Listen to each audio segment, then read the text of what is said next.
श्री गणेशाय नमः। अथ श्री सोमवार व्रत कथा। एक नगर में एक साहूकार रहता था। उसके घर में धनदाने की कोई कमी नहीं थी, लेकिन उसके घर में कोई पुत्र नहीं था और इसी चिंता में वह हमेशा डूबा रहता था। पुत्र प्राप्ति की कामना में वह हर सोमवार को भगवान शिव और माता पार्वती का व्रत रखता था, उनकी पूजा करता था और संध्या काल के समय प्रति सोमवार शिव मंदिर में जाकर शिवालय में दिया जलाया करता था। उसके भक्तिभाव को देखकर एक दिन माता पार्वती शंकर भगवान से बोली, प्रभु, ये साहूकार आपका परम श्रद्धालु भक्त है और सदैव आपका व्रत और पूजन बड़ी श्रद्धा भक्ति से करता है, इसलिए आपको इसकी मनोकामना पूरी करनी चाहिए। पार्वती जी की बातें सुनकर भगवान शंकर मुस्कुराकर बोले, हे देवी, भूलोक में जितने भी प्राणी रहते हैं उन्हें उनके पूर्व जन्म के पाप पुण्यों के अनुसार ही फल प्राप्त होता है। तो माता पार्वती ने आग्रहपूर्वक कहा, हे भगवान, वह साहूकार आपका परम भक्त है, इसलिए उसे किसी प्रकार का दुख है तो आपको उसका निदान अवश्य करना चाहिए, क्योंकि आप सदैव अपने भक्तों के दुखों कष्टों को दूर करते हैं। पार्वती जी का आग्रह भगवान सिंह टाल नहीं सके और कहा, हे देवी, उस साहूकार के कोई संतान नहीं है, इसी चिंता में उसे दिन रात घुलता रहता है। लेकिन विधि विधान से उसके भाग्य में पुत्र होने पर भी मैं से पुत्र प्राप्ति का वरदान तो दे रहा हूँ, लेकिन वह केवल 12 वर्ष तक ही जीवित रहेगा और उसके बाद उसकी मृत्यु हो जाएगी। माता पार्वती भगवान शिव की बातें सुनकर साहूकार को प्रसन्नता तो हुई, लेकिन पुत्र की अकाल मृत्यु के बारे में जानकर उसे दुख भी बड़ा हुआ। लेकिन फिर भी वह पहले की तरह सोमवार का व्रत रखते हुए पूजन और भक्तिभाव से करता रहा। शंकर भगवान के वरदान के साथ साहूकार की धर्मपत्नी ने एक 9 महीने बाद पुत्र को जन्म दिया। इस अवसर पर साहूकार ने ब्राह्मणों निर्धनों को खूब दान दक्षिणा दी। जब उसका पुत्र 11 वर्ष का हो गया तो साहूकार की पत्नी ने पुत्र के विवाह के लिए कहा, लेकिन साहूकार ने उसकी विनती को टाल कर कहा, हे प्रिय, मैं अभी उसका विवाह नहीं करूँगा, क्योंकि अभी तो उसकी पढ़ने की उम्र है, मैं उसे काशी भेजकर पढ़ाऊँगा।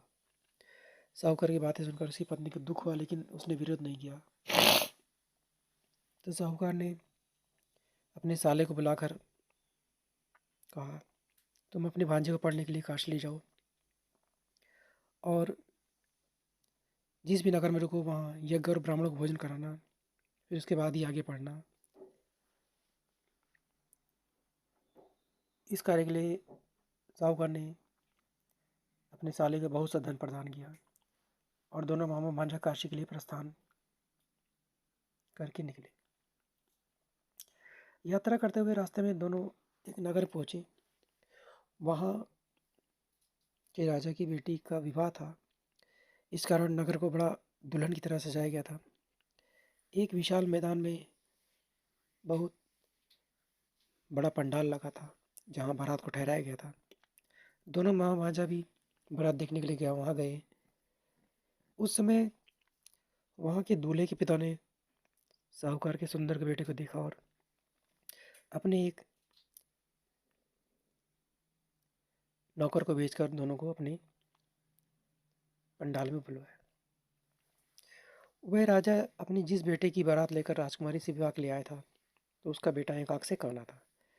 हालांकि राजा ने सेहरे की बड़ी बड़ी लड़ियों के पीछे उसके चेहरे को छिपा दिया था, लेकिन इस बात से चिंतित भी था कि उसके बेटे के काने को का पता राजा को चल गया तो वह विवाह से इनकार कर देगा और बारात वापस लौटा देगा। जब वर के पिता ने इस मामा भांजे को सारी बात बताई और उस लड़के को दूल्हा बनाने का आग्रह किया तो मामा ने बात स्वीकार कर ली। साहूकार के बेटे को दूल्हा बनाकर राजा की बेटी से विवाह के लिए तैयार कर दिया गया और जब फेरों और कन्यादान का कार्य समाप्त हो गया तो बारात वापस पंडाल में चली गई। केवल साहूकार का बेटा वहीं रह गया। जब वह सुबह उठा तो उसने वहाँ से निकलने से पहले पलंग पर सोई राजकुमारी की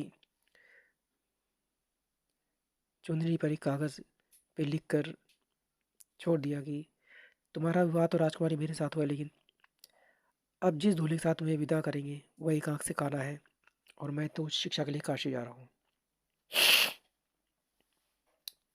मामा भांजा सूर्योदय होने पर काशी के लिए चल दिए।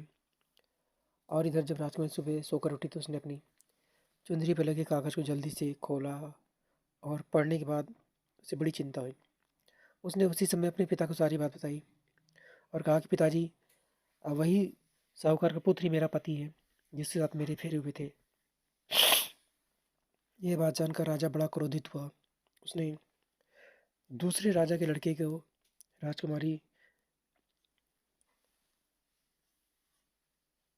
को विदा करने से इनकार कर दिया। अंत में दूसरा राजा अपने बेटे को बारात के साथ खाली हाथ ही वापस लौट गया। उधर साहूकार का बेटा उसके मामा काशी पहुंचे। वहाँ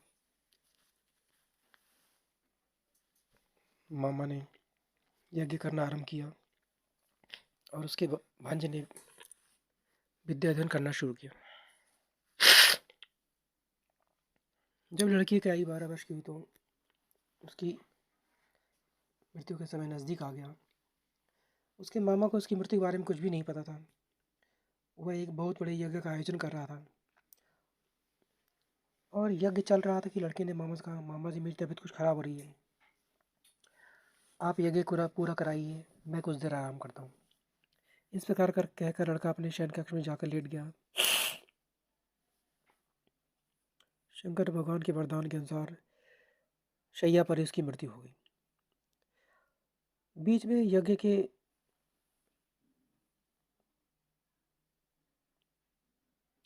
किसी कार्य से मामा ने कक्ष में जाकर जब लड़के के मृत शरीर को देखा तो उसे बड़ा दुख हुआ, लेकिन यज्ञ पूरा हो जाए इसलिए उसने स्वयं पर संयम रखा और किसी से चर्चा नहीं की।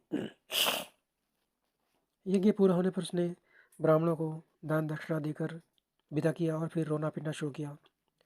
संयोग से उसी समय शिव पार्वती यज्ञस्थल के ऊपर से आकाश मार्ग से जा रहे थे। जब माता पार्वती ने जोर जोर से किसी की रोने की आवाज़ सुनी तो वह शंकर भगवान से बोली, हे प्रभु, कोई दुखिया रो रहा है, आप उसके कष्ट का निवारण करें। भगवान शिव माता पार्वती ने जाकर देखा तो उन्होंने साहूकार के मृत बेटे को फौरन पहचान लिया। पार्वती माता बोली, भगवान यह तो उसी साहूकार का बेटा है जो आपके वरदान से उत्पन्न हुआ था। प्राणनाथ, किसी भी तरह से आप जीवित करें, नहीं तो उसके माता पिता का तड़ तड़कर प्राणांत हो जाएगा। पार्वती जी की सागर को शंकर भगवान नहीं टाल सके और उस लड़के को जीवित कर दिया। साहूकार का बेटा ओम नमः शिवाय कहता हुआ उठकर बैठ गया और शिव पार्वती कैलाश पर्वत को चले। कुछ दिनों की यात्रा के बाद मामा भांजा दोनों पुनः उसी नगर में पहुंचे जहां उसका विवाह राजकुमारी से हुआ था। वहां पहुंचकर उन्होंने यज्ञ करना आरंभ किया। संयोग से उस नगर का राजा वहां से गुजरा। उसने साहूकार के बेटे को यज्ञ करते देखा, फौरन पहचान लिया और उन दोनों को खूब आदर सत्कार सहित अपने महल में ले गया और बहुत सा धन, स्वर्णाभूषण, वस्त्र देकर राजकुमार के साथ विदा किया। सैकड़ों दास दासियों को उनके साथ भेजा और सुरक्षा के लिए सेना की एक टुकड़ी भी भेज दी। जब वे अपने शहर के निकट पहुंचे तो मामा ने एक सैनिक के द्वारा अपने सकुशल लौटने की सूचना भिजवाई। उधर साहूकर और उसकी पत्नी बड़ी उत्कंठा से अपने पुत्र के सकुशल लौटने का इंतजार कर रहे थे।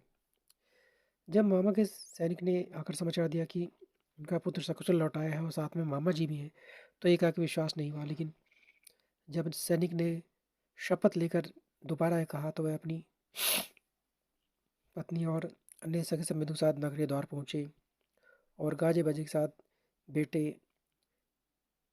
और बहू को अपने घर ले गए। राजकुमारी से बेटे की भाग सूचना ने उनकी प्रसन्नता में अत्यधिक वृद्धि कर दी थी। इस प्रकार जो भी प्राणी सोमवार का विधि व्रत रखता है, शंकर भगवान और माता पार्वती पूजा करता है, उस पर भगवान महादेव और माता पार्वती अनुकंपा करते हैं, उनका घर खुशी से भर जाता है। निसंतान को पुत्र प्राप्ति होती है। निर्धनों को धन संपत्ति भंडार देते हैं। दीन दुखियों को दुख दूर करके उनकी सभी मनोकामनाएं पूरी करते हैं। श्री सोमवार व्रत कथा संपन्न। बोलो शंकर भगवान की जय, माता पार्वती की जय, हर हर महादेव। सोमवार की आरती। आरती करत जनक कर जोरे, बड़े भाग्य जी राम जी घर आए मोरे। जीत स्वयंवर धनुष चढ़ाए, सब भूपन के गर्भ मिटाए। तोरी पिया के किए दुई खंडा, हग रघुकुल हर्ष रावण मन शंका। आई सिया से संग सहेली, हरस निरख बर माला बेली। गजमोतियन के चौक पुराए, कनक कलश भरि मंगल गाए। कंचन थार कपूर की बाती, सुर मुनिजन आए बराती। फिर भावरी बाजा बाजी, सिया सहित रघुबीर विराजे। धन धन राम लखन दो भाई, धन धन दशरथ कौशल्य माई। राजा दशरथ धन जनक विदेही, भरत शत्रुघ्न परम स्नेही। मिथिलापुर में बजत बधाई, दास पुरारी स्वामी आरती गाई। बोलो शंकर भगवान की जय, माता पार्वती की जय, हर हर महादेव की जय।